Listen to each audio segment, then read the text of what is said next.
देवीलाल जी देश के पंकज जी, प्रधानमंत्री रविंद्र मझरौली का आरएलडी का दामन थामना, बहुत शॉर्ट में बता दीजिए कि इसे आप विस्तार को क्या खतरे के तौर पर देख रहे हैं, या आप मान रहे हैं कि एक सामान्य गतिविधि है, फेरबदल चलता रहता है किसी भी पार्टी के लिए खतरा? मैं सिर्फ बीजेपी के लिए नहीं कह रही हूँ, अगर मैं क्षेत्रीय दल को भी अगर इसमें जोड़ूं तो इस लिहाज से ओवरऑल बताइएगा। ये दीपिका जी एक सामान्य प्रक्रिया है। जब जिसको कोई अपना दल पसंद आता है वो उस दल के अंदर चले ही जाते हैं। ये इंडिपेंडेंट पहले एक बार अपने एमएलए बने भी हैं रविंद्र मझरौली, जब भी किसी पार्टी से इनका संबंध नहीं था। और आज अगर इन्होंने आरएलडी का दामन थाम लिया तो इनके जो फैन फॉलोअर्स होंगे वो इनके साथ होंगे। इससे ज्यादा मेरे को नहीं लगता कि इससे ज्यादा और कोई बातें इससे ज्यादा अपने को करने के लिए है इस चीज के लिए। आरएलडी जब चुनावी मैदान में आएगी जल्द जल्द देखेंगे कि वो अपना किस तरीके से जमीन तराशने की कोशिश हरियाणा के अंदर कर रही है, और जनता जनार्दन उनको स्वीकार करती है या अस्वीकार करती है, आने वाला समय बताए। ठीक है, अजय गौतम जी भी हमारे साथ जुड़ चुके हैं, प्रवक्ता हैं कांग्रेस पार्टी से, और केसी मलकानिया जी भी हमारे साथ जुड़ चुके हैं, वरिष्ठ पत्रकार हैं। बहुत स्वागत करती हूँ आप दोनों का भी। अजय जी, आप भी रिएक्शन दे दीजिए कि किस तरह से देख रहे हैं रविंद्र मझरौली का आरएलडी का दामन थामना। क्या आप भी इसे एक महज सामान्य गतिविधि मानते हैं, यानी पार्टी का फेरबदल मानते हैं, या फिर कहीं ना कहीं अगर आज हम इस मुद्दे पर चर्चा कर रहे हैं कि किसी राजनीतिक दल के लिए ये खतरा हो सकता है आरएलडी का हरियाणा में पनपना, अपनी जमीन तराशना, जमीन बनाना? देखिए, लोकतंत्र के अंदर हर पार्टी को हक है अपना विस्तार करने का। उसी क्रम में आरएलडी भी अपना विस्तार कर सकती है, हरियाणा में भी कर सकती है और किसी प्रदेश में भी कर सकती है। लेकिन सवाल यह है कि जनता कितना इनको समझ पाती है, या जनता इनका कितना फेवर कर, ये जनता तय करेगी कि आरएलडी के आने से कि क्या हो सकता है। मोटे मोटे तौर पे जो हमें दिखाई दे रहा है, उत्तर प्रदेश में तो ये लोग बीजेपी के साथ हैं और एक जाट कम्युनिटी से आते हैं। तो हरियाणा में क्या है, भारतीय जनता पार्टी जाट कम्युनिटी से थोड़ा सा मतलब दोष भाव रखती है।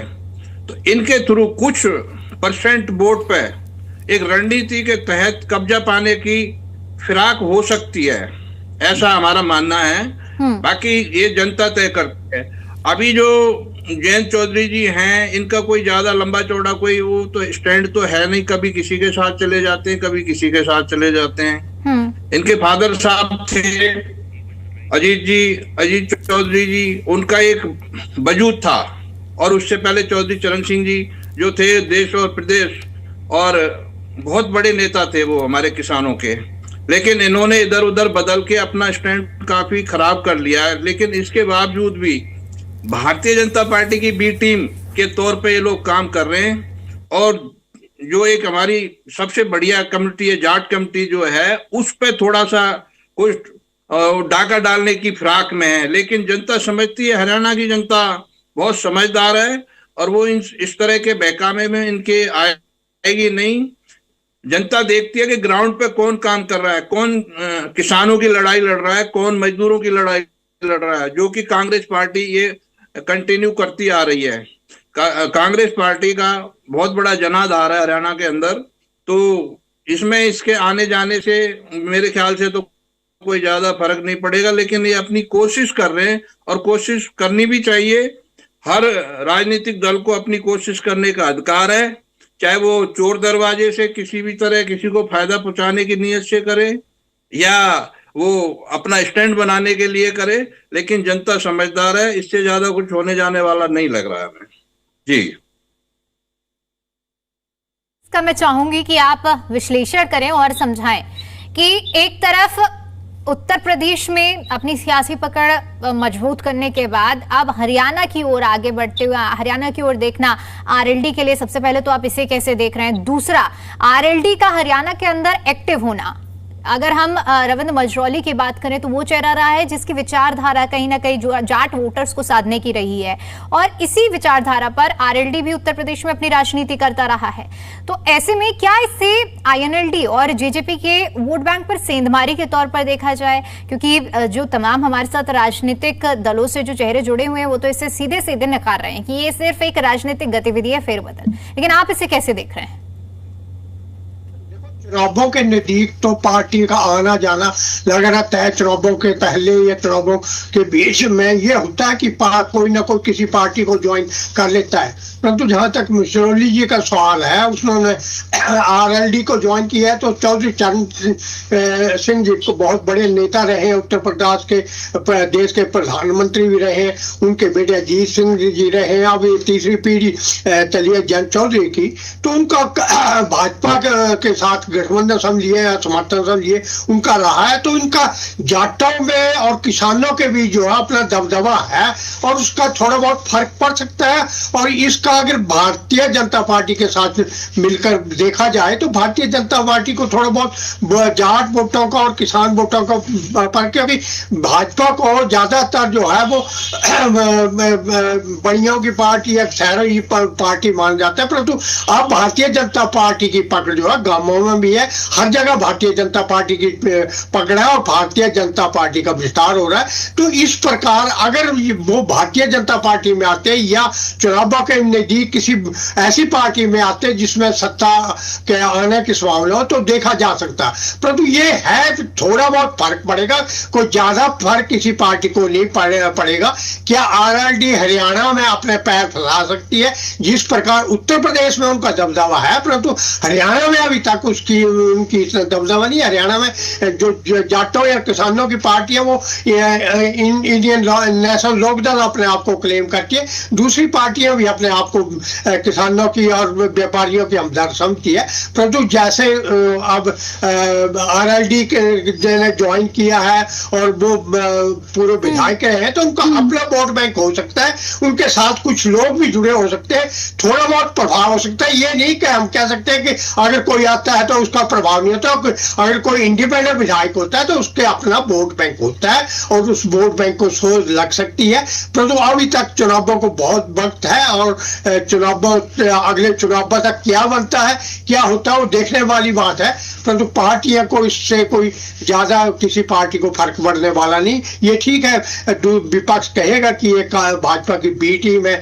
भाजपा ने इसके किसानों के वोट बैंक को लेने के लिए इसके लिए ऐसा किया, परंतु भारतीय जनता पार्टी ने ज्वाइन किया, वो आरएलडी अपने आप आई है और अपने उसमें ज्वाइन किया, आरएलडी में किया है, तो अब क्या बनता है ये आने वाला समय दिखाएगा, आने वाले चुनाव दिखाएंगे। अभी चुनाव बहुत दूर है और इसमें चुनाव दल बदल करना या कोई पार्टी ज्वाइन करना कोई खास महत्व नहीं रखता। बिल्कुल, चुनाव अभी काफी दूर हैं क्योंकि अभी देखा जाए तो 4 साल का एक लंबा वक्त बचा हुआ है और ऐसे में पंकज जी मैं आपसे समझना चाहूंगी क्योंकि आपने भी इस चीज को कहा कि बहुत ज्यादा फर्क नहीं देखा जाएगा अगर इनका पार्टी में शामिल होना या, लेकिन फिर भी अगर एक बड़े स्तर पर बात की जाए क्योंकि ये हर किसी को मालूम है कि केंद्र में आरएलडी भी आपके सहयोगी दल है, गठबंधन है आपका, और हरियाणा में जब हम बात करते हैं तो जाटलैंड में कई जगह ऐसी है जहां पर आपकी पकड़ मजबूत नहीं रही यानी कमजोर रही है। ऐसे में अगर आपके ही सहयोगी दल अभी से तैयारी कर रहे हैं और वहां पर अपनी मजबूत पकड़ बना रहे हैं तो क्या इसे आपके लिए भी एक फायदे के तौर पर देखा जाए आने वाले भविष्य में, आने वाले समय में, क्योंकि सहयोगी तो आपके केंद्र में भी है ना। वो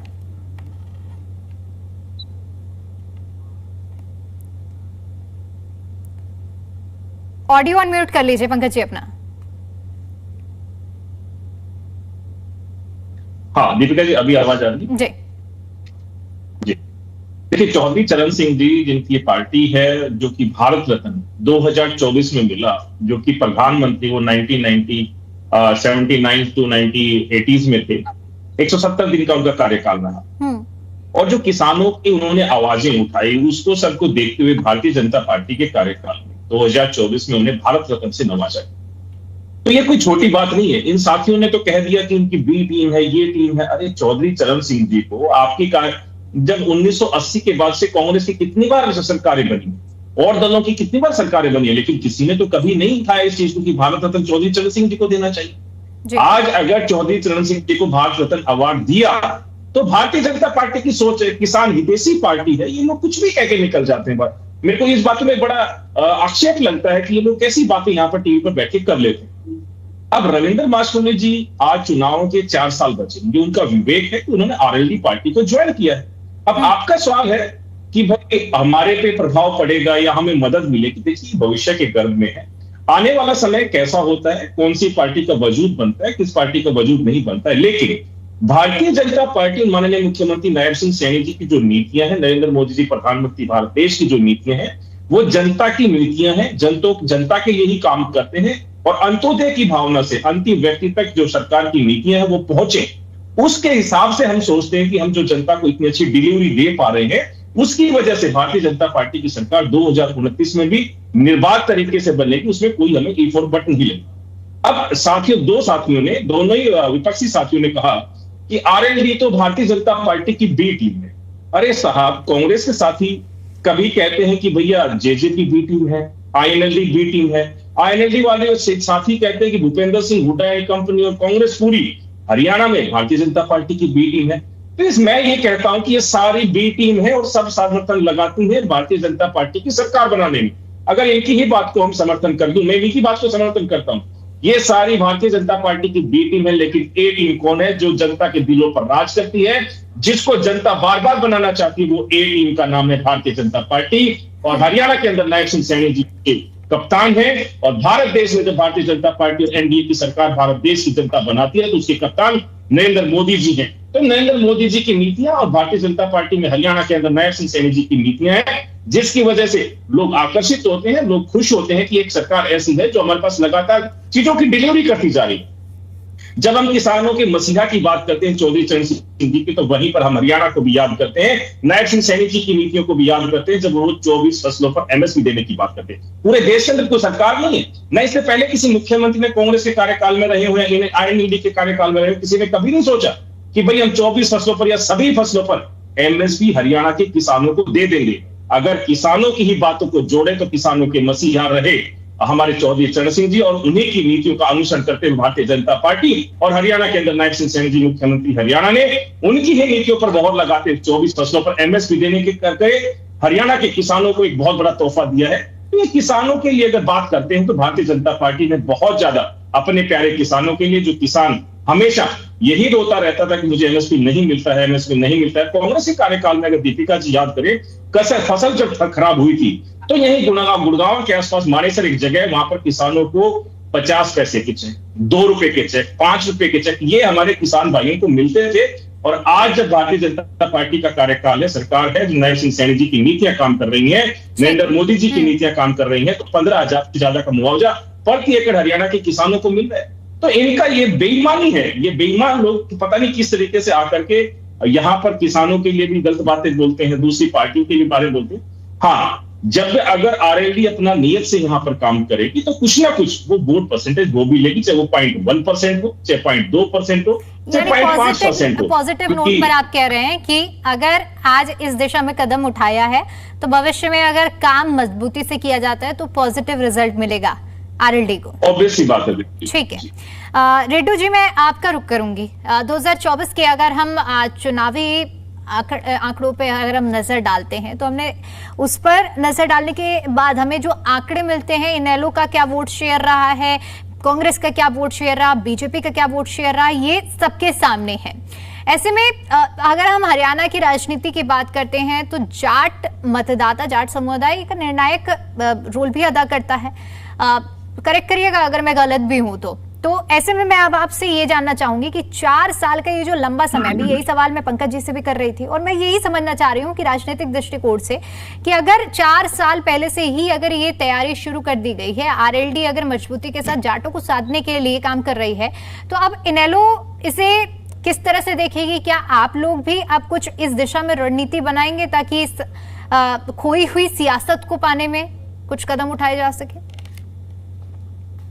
दीपिका जी, देखिए, सर्वप्रथम तो मैं अपने भाई डॉक्टर बेनीवाल की बात का जवाब देता हूं। मुझे कोई एतराज नहीं है, कोई भी पार्टी आए हरियाणा प्रदेश में प्रयास करे, और सभी का ये राजनीतिक अधिकार भी है, सामाजिक अधिकार भी है, कानूनी अधिकार भी है। वो कहीं किसी भी प्रदेश में जाकर के अपने राजनीतिक दल को फैलाने का काम कर सकते हैं, हमें कोई एतराज नहीं है। ना ही मैंने विरोध किया अपने मेरे संबोधन में, मैंने सिर्फ ये कहा कि इनका यहाँ आने से किसी के ऊपर कोई प्रभाव पड़ने वाला नहीं है, क्योंकि कोई किसी की बी टीम कहते हैं, करते रहते हैं, लेकिन ये तो हकीकत में है क्योंकि इनका गठबंधन है और ये केंद्रीय मंत्री बनाए हुए हैं, केंद्र में केंद्रीय मंत्री हैं। और ये इसलिए बी टीम, ये तो सर्टिफाइड बी टीम है क्योंकि इनका गठबंधन है और सरकार में शामिल भी, इसलिए सर्टिफाइड बी टीम है। अब ये हरियाणा प्रदेश में आते, मैंने कहा चौधरी चरण सिंह बहुत बड़े किसान नेता थे, लेकिन उनसे बड़े देवीलाल किसान नेता थे और उन्होंने दोनों ने ही किसानों के लिए खूब वर्क भी किया। उसका जो गिफ्ट है भारत रत्न दिया गया, सरकार ने भारत रत्न दिया। इससे पहले जो वाजपेयी जी भी भारतीय जनता पार्टी की सरकार के मुखिया थे, उस टाइम तो इनको नहीं दिया गया था, अब क्यों दिया गया है?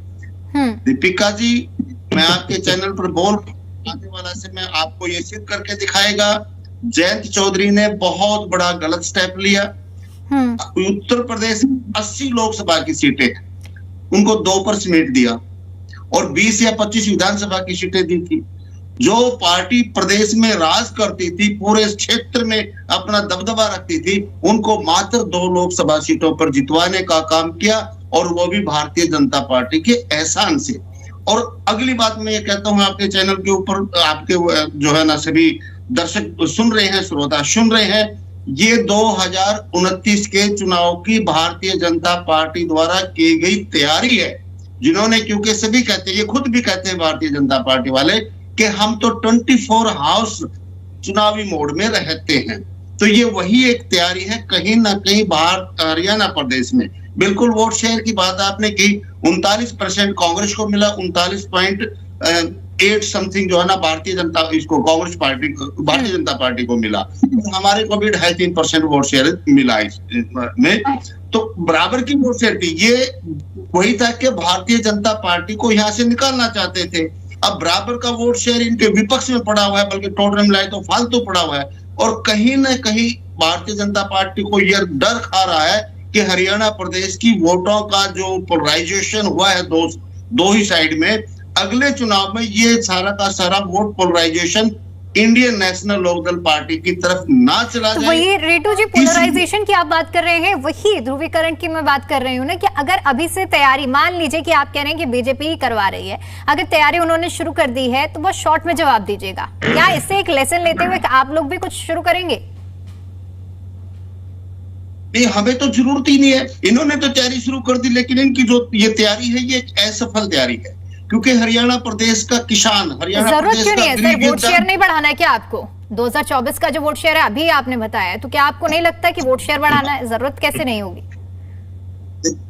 दीपिका जी, जो 2024 में वोट परसेंटेज कांग्रेस पार्टी को मिला था, केवल मात्र इसलिए कि जनता हरियाणा प्रदेश से भारतीय जनता पार्टी की सरकार को चलता करना चाहती थी, लेकिन कांग्रेस ने अपनी गलतियों के कारण भारतीय जनता पार्टी की सरकार को बनवाने का काम किया और कहीं ना कहीं अंदर खाने जो इनका गठबंधन था वो जनता के सामने आ गया। तो अब जनता ने मन बना लिया, कांग्रेस के बस की बात नहीं है। इंडियन नेशनल लोकदल पार्टी एक ऐसा दल बचा है जो भारतीय जनता पार्टी को यहाँ से सत्ता से हटाने का काम कर सकता है। तो ये हमारे साथ सारे के सारे लोग वापस आ रहे हैं, जुड़ रहे हैं, और अभय सिंह चौटाला के नेतृत्व में दिन रात आप देख रहे हो कितने लोग हमारे पार्टी में रीज्वाइनिंग कर रहे हैं उसको रोकने के लिए। ठीक है, मैं लौटूंगी। अजय जी, अब इस चीज पर भी जवाब दे दीजिए कि रेड्डू जी कह रहे हैं कि ये तैयारी है बीजेपी की 2029 के लिए, क्योंकि डर है, बौखलाहट है, ऐसा उनका कहना है कि, और इसी वजह से ये पीछे से